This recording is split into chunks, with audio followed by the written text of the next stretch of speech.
15 नवंबर 2000 को बिहार से अलग होकर एक राज्य बना, नाम पड़ा झारखंड। और इस तारीख को ही क्यों चुना गया? क्योंकि आज ही के दिन यानी 15 नवंबर 1875 को आदिवासियों के लिए भगवान कहे जाने वाले बिरसा मुंडा का जन्म हुआ था। इसलिए झारखंड के जन्म के लिए भी इसी दिन को चुना गया। झारखंड हिंदुस्तान का सबसे ज्यादा कोयला उत्पादन करने वाला राज्य ही नहीं, इसके साथ iron ore, copper ore, bauxite, graphite, limestone और यूरेनियम पैदा करने वाला राज्य है। लेकिन फिर हर लिहाज से देश के सबसे पिछड़े राज्यों में इसकी गिनती क्यों होती है? इसका कारण यहाँ की अनिश्चित राजनीति, यहाँ के नेताओं की अदूरदर्शिता, जो आज तक झारखंड को उसका सही मुकाम ना दिला सकी। 19 साल हो गए हैं इसके जन्म को, लेकिन इस 19 साल के सफर में इसने 6 मुख्यमंत्री देख लिए, 10 बार सीएम की कुर्सी पर बैठने वाले भी बदल गए। इतना ही नहीं, 3 बार राष्ट्रपति शासन भी देख लिया। आज ये फिर चर्चाओं में है। इसका कारण फिर से इसके मुख्यमंत्री की कुर्सी जाने वाली है। झारखंड की राजनीति गरमाई हुई है। मौजूदा हेमंत सोरेन की सरकार संकट में फंसी हुई है।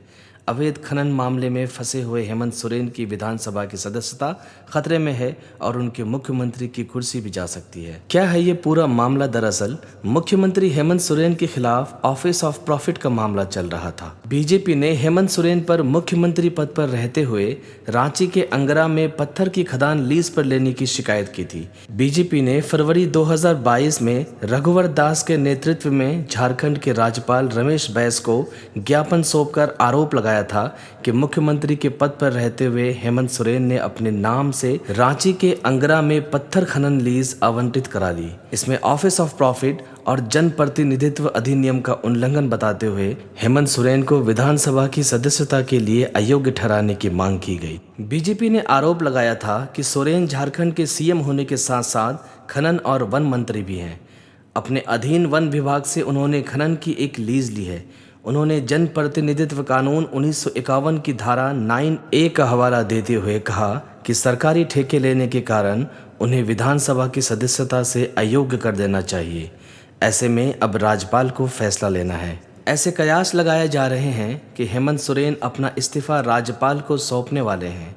और मज़े की बात यह है कि झारखंड जब से बिहार से अलग हुआ, अपने 22 वर्षों में अब तक 11 बार बदल चुके हैं और एक ही मुख्यमंत्री अपना पूरा कार्यकाल पूरा कर पाए। नमस्कार दोस्तों, मैं सादत इसार। आज के सियासी वृत्तांत में हम आपको सुनाने वाले हैं हेमंत सोरेन की कहानी दिमोश गुरु शिबू सोरेन के बेटे की कहानी, झारखंड के बनने वाले सबसे युवा मुख्यमंत्री की कहानी, हेमंत सोरेन की जो खुद मुख्यमंत्री रहते हुए इलेक्शन हारे, जिसका जन्म राजनीतिक परिवार में तो हुआ लेकिन राजनीति में कोई खास दिलचस्पी नहीं थी।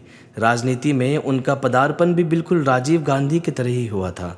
अचानक से बड़े भाई दुर्गा सोरेन का निधन और गुरुजी यानी शिबू सोरेन की तबीयत खराब होने के बाद अपनी विरासत संभालने राजनीति में आना पड़ा और झारखंड के मुख्यमंत्री तक का सफर तय किया। 10 अगस्त 1975 रामगढ़ में पैदा हुए हेमंत सोरेन झारखंड के पूर्व मुख्यमंत्री शिबू सोरेन के मझले बेटे हैं।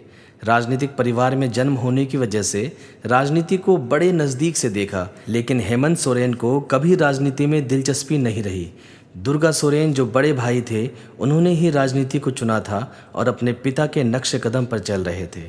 हेमंत सोरेन ने अपनी इंजीनियरिंग की पढ़ाई पटना स्कूल से पूरी की थी। फिर मशीनों के शौकीन हेमंत सोरेन ने इंजीनियरिंग करने का मन बनाया और रांची के BIT मिश्रा इंजीनियरिंग कॉलेज में मैकेनिकल इंजीनियरिंग की पढ़ाई करने लगे, लेकिन उन्होंने अपनी पढ़ाई बीच में ही छोड़ दी थी। हेमंत सोरेन की पत्नी का नाम कल्पना सोरेन है और उनके 2 बेटे हैं। हेमंत सोरेन की राजनीतिक शुरुआत दुखदायी घटना की वजह से शुरू हुई। बड़े भाई दुर्गा सोरेन का 2009 में अचानक देहांत हो जाने की वजह से पिता की बनाई पार्टी झारखंड मुक्ति मोर्चा का कार्यभार संभालना पड़ा। झारखंड मुक्ति मोर्चा बनने की कहानी बड़ी दिलचस्प थी। Vinod Bihari Mahato, comrade A.K. राय और शिबू सोरेन तीनों ने मिलकर झारखंड मुक्ति मोर्चा नाम से पार्टी बनाई, क्योंकि तीनों लोग हाल ही में बांग्लादेश को मिली आज़ादी और उसमें बांग्लादेश मुक्ति वाहिनी के संघर्ष से काफ़ी प्रभावित थे। इसलिए इन्होंने भी अपने पार्टी के नाम में मुक्ति शब्द को जोड़ दिया, जिसका एकमात्र उद्देश्य बिहार से अलग झारखंड राज्य की मांग को लेकर संघर्ष करना था। विनोद बिहारी महतो को झामुमो का अध्यक्ष और शिबू सोरेन को महासचिव बनाया गया। हेमंत सोरेन के राजनीतिक करियर में उनके पिता शिबू सोरेन का बहुत बड़ा हाथ रहा है। शिबू सोरेन, जिन्हें झारखंड का पिता माना जाता है, हेमंत सोरेन को राजनीतिक गुण उनसे विरासत में मिली।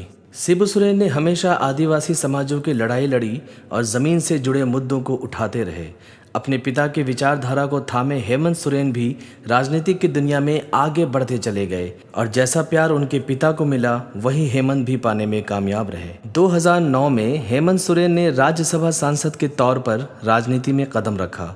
फिर इसी साल उन्होंने दुमका विधानसभा क्षेत्र से चुनाव लड़ा और विधानसभा सांसद चुन लिए गए। अर्जुन मुंडा की सरकार में हेमंत सोरेन को डिप्टी सीएम बनने का मौका मिला। उनका ये कार्यकाल 2010 से 2013 तक रहा। 2013 में ही अर्जुन मुंडा की सरकार गिर गई और राष्ट्रपति शासन लागू हो गया। फिर विधानसभा चुनाव हुए जिसमें मौका मिला हेमंत सोरेन को पहली बार मुख्यमंत्री बनने का। लेकिन आरजेडी और कांग्रेस की गठजोड़ से बनी ये सरकार 1 साल ही चल पाई।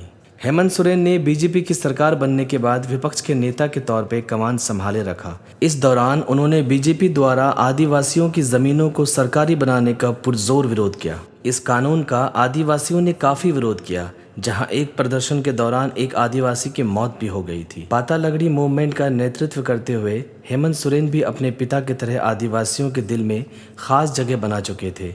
इसका परिणाम दिखा 2009 के विधानसभा चुनाव में, जब झारखंड की जनता ने मुख्यमंत्री रघुवीर दास को सत्ता से हटा दिया और हेमंत सोरेन को अपना नया नेता चुना। जमीन से जुड़े मुद्दों को उठाना, आदिवासियों की हक की लड़ाई लड़ना और आदिवासियों के साथ हो रहे भेदभाव के खिलाफ आवाज़ उठाना हेमंत सोरेन ने अपने पिता से सीखा, जो सालों से करते आ रहे थे। यही वजह रही कि उन्होंने मुख्यमंत्री की कुर्सी तक का सफ़र तय किया। तो दोस्तों, आपके लिए ये स्टोरी लिखी थी हमारे साथी फराज जमाल ने, और ऐसे ही शानदार सियासी वृतांत के लिए हमारे चैनल को सब्सक्राइब करना ना भूलें और साथ में नोटिफिकेशन बेल आइकन पर भी क्लिक कर दें, जिसे जब भी हम कोई नई वीडियो डालें तो आपको पता चल जाया करे। आज के लिए इतना ही। कल फिर मिलते हैं, फिर किसी नए किस्से के साथ। तब तक के लिए नमस्कार।